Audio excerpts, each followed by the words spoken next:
దేవునికి స్తోత్రంలో దేవుని బిడ్డలారా అందరూ క్షేమంగా ఉన్నారండి. మన ప్రభువును రక్షకుడైన యేసుక్రీస్తు వారి యొక్క అపారమైన ప్రేమ చేత మనలో ప్రతి ఒక్కరము కూడా కాపాడబడుతూ ఉన్నాము. ఆయనకే మహిమ. అందరూ బాగున్నారు కదండి.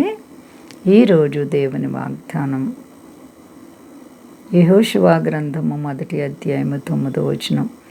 నేను నీకు ఆజ్ఞాపించి ఉన్నాను గదా, నిబ్బరము కలిగి ధైర్యముగా ఉండుము, దిగులు పడకము, జడియకుము. దేవునికి స్తోత్రం. హల్లెలూయా. ఎంత గొప్ప వాగ్దానమో చూడండి. నిబ్బరము కలిగి ధైర్యంగా ఉండు. కష్టాలు శోధనలు వచ్చినప్పుడు మనం కృంగిపోతూ ఉంటాం కాబట్టి దేవుడు అంటున్నారు, నువ్వు ధైర్యంగా ఉండు, నిబ్బరముగా ఉండు. గుండె కొన్నిసార్లు శోధనల చేత ఎంతో కలవరపడిపోతూ ఉంటుంది అనమాట అండి. టెన్షన్ పెరిగిపోతూ ఉంటుంది. అయితే దేవుడు అంటున్నారు, నువ్వు ధైర్యం కలుగుండు, నువ్వు భయపడకు, మరి నువ్వు దిగులు పడకు, జడియకు. జంకకంటున్నారు ఆయన. జంకటం. దేవుడు మన పక్షాన్ని ఉండగా మనకు విరోధి ఎవడండి? మన దేవుని ప్రేమ ఎంతో గొప్పది. దేవుని బిడ్డ, మరి నీ జీవితంలో ప్రభువైన యేసుక్రీస్తు వారు గొప్ప మేలుతో నిన్ను నింపి ఆశీర్వాదాలు ఇవ్వబోతున్నారు కాబట్టి భయపడే పని లేదు. ప్రేమగల దేవునికి నీవు భయపడితే ఆయన కృప నిన్నన్ని విషయాల్లో హెచ్చిస్తుంది. కాబట్టి దిగులు పడకు, భయపడకు అని దేవుడు మనతో మాట్లాడుతున్నారు. ఎంత గొప్ప వాగ్దానమో చూడండి. శోధనలు సహించేవారు ధన్యులు. కష్టాలు బాధలు వచ్చినప్పటికీ కూడా దేవుడు మనల్ని కాపాడుతారు.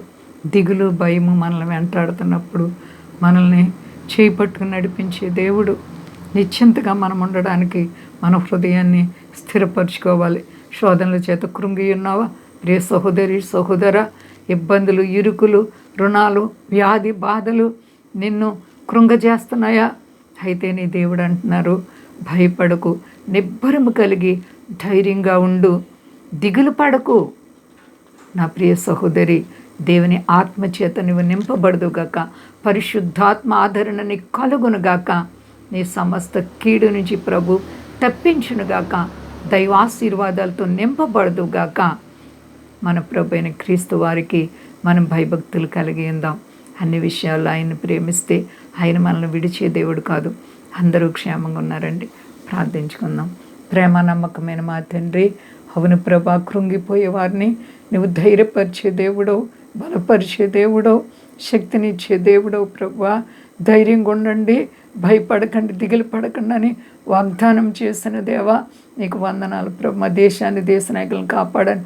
మా దేశ ప్రజలందరినీ రక్షించండి. మీ దాసులను కాపాడండి. సర్వ ప్రజలను కాపాడండి. విదేశ స్వదేశాల బిడ్డలను కాపాడండి. రుణాలు, సమస్యలు, ఆర్థిక పరిస్థితులు ఉన్న బిడ్డలకు నీ నామములో విడుదల కలుగును గాక. యవనస్తులను కాపాడండి. రోగులైన వారిని ముట్టి బాగు చే, అక్కర్లోని వారికి తీర్చండి. సర్వ ప్రపంచాన్ని చల్లగా కాపాడండి. మహిమ తెచ్చుకో. శక్తి గలేసైనామని అడుచున్నాను తండ్రి. ఆమేన్. అందరికీ వందనాలండి. మా కొరకు పరిచయం కొరకు అందరూ ప్రార్థించండి. ప్రభువారు మిమ్మల్ని, మీ బిడ్డలను, మీ కుటుంబాలను దీవించి ఆశీర్వదించునుగాక. ఆమేన్.